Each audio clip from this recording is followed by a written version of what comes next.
எல்லாம் நல்லா இருக்கீங்களா? சரி, ஒரு இடத்துலங்க ஒரு சாமியார் வந்திருக்கார். அந்த சாமியாரை பார்க்க ஒரு இளைஞர் ஒருத்தர் போகிறாரு. இளைஞர் போய் சாமியார்கிட்ட போய் பார்த்து பேசிகிட்டு இருக்கார்.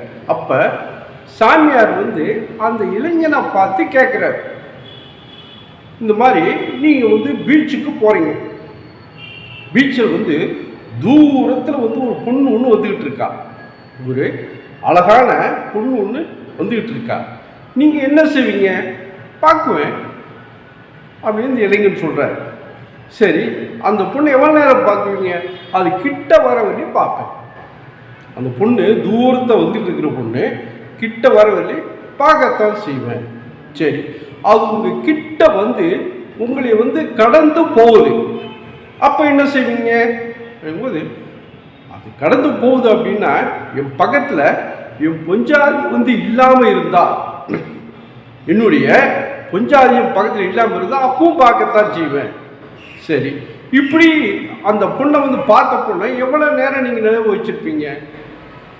என்ன சாமி, வேற ஒரு அழகான பொண்ணு, அதை விட அழகான பொண்ணு கண்ணில் பட வரலையோ அந்த பொண்ணு மனசில் தானே இருப்பா அப்படின்னு சொல்கிறாப்பிங்க.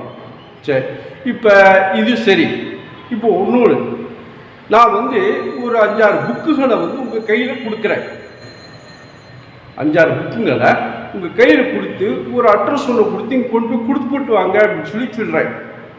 நீங்கள் கொண்டு போய் கொடுக்கறதுக்கு போகிறீங்க. அந்த புக்கெல்லாம் கொண்டு போய் கொடுக்கறதுக்காக போகிறீங்க. அங்கே போனால் அந்த வீடு ரொம்ப பிரம்மாண்டமான வீடு, ரொம்ப அழகாக இருக்குது. முன்னாடி கார்லாம் நிற்கிது, வாட்ச்மேன் நிற்கிறான். நீங்கள் போய் வாட்ச்மேன்கிட்ட போய் சொல்கிறீங்க, இந்த மாதிரி இது இவங்க வீடு இதுதானே அப்படின்னு. ஆமாம், அவர் ஒரு பெரிய விஐபிங்க, இவர் வீடு இதுதானே கேட்கும். ஆமாங்க இதுதான். சரி, இந்த மாதிரி நான் புக்கெல்லாம் கொடுக்கறதுக்காக வந்திருக்கேன்னு சொல்லுங்கள் அப்படின்னு அவன் போய் உள்ளே போய் சொல்கிறாங்க. சொன்னதுமே உடைய கூப்பிட்றதுக்கு அவரே அந்த விஐபியே வெளியே வர்றாரு. வாங்க தம்பி, நீங்கள் தான் வந்திருக்கீங்களா, புக்கெல்லாம் கொண்டு வந்துருக்கீங்களா? சரி வாங்க கொடுங்கன்னு சொல்லி புக்கெல்லாம் வாங்கிட்டு உங்களை உள்ளே கூப்பிட்டு போகிறார். வாங்கன்னு ரொம்ப மரியாதையாக உள்ள வீட்டுக்குள்ள கூப்பிட்டு போய் சோஃபாவில் உட்கார வச்சு கூல்ட்ரிங்க்ஸ் கொண்டு கொடுக்க சொல்கிறார். நீங்கள் அந்த கூல்ட்ரிங்க்ஸை வாங்கி குடிச்சிட்டு உட்காந்துருக்கீங்க. அவரும் பக்கத்தில் உட்காந்து உங்கள்கிட்ட ரொம்ப மரியாதையாக பேசுகிறார். நீங்கள் எந்த ஊர், யார், எப்படி நீங்கள் இந்த புக்கை கொண்டு வந்தீங்க அப்படின்னு சொல்லி எல்லாமே ரொம்ப சகஜமாக ஒரு பந்தாலாம் இல்லாமல் ரொம்ப அன்பாக உங்கள்கிட்ட பேசுகிறார். பேசிட்டு அப்புறம் கேட்குறாரு, இப்போ நீங்கள் வரும்போது எப்படி வந்தீங்க அப்படின்னு. நீங்கள் என்ன சொல்கிறீங்க? பஸ்ஸில் வந்தேன் அப்படின்னு போகிறீங்க. ஏன்னா நீங்கள் பஸ்ஸில் தானே போனீங்க, பஸ்ஸில் வந்தேங்க அப்படின்னு சொல்ல போகிறீங்க.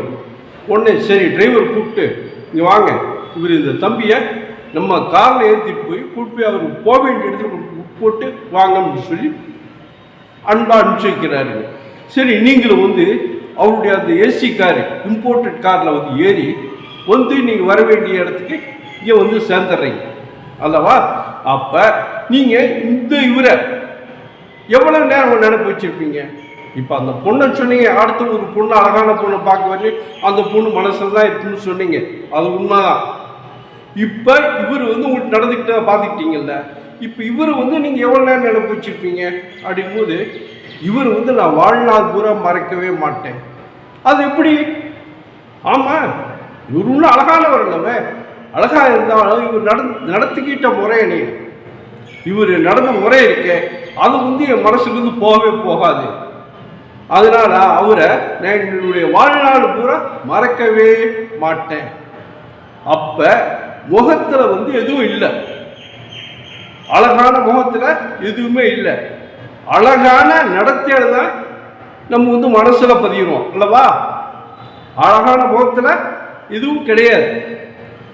நம்ம நடத்தையில், அழகான நடத்தையில தான் நம்ம ஒவ்வொருத்த மனசுலையும் பதிகிறோம் அல்லவா? அதனால் நம்ம நம்ம அழகாக இருக்கோம், அழகாக இல்லை அப்படிங்கிறதெல்லாம் நினைக்காம நம்ம நடக்கிற நடப்பு, நம்ம நடந்துக்கிறது நல்ல விதமாக இருந்தால் நம்ம எல்லாருடைய மனசுலையும் பதியலாம். அதான இது நம்ம நிகழ்ச்சியை நம்ம தெரிஞ்சுக்கிறோம். ரைட், நன்றி.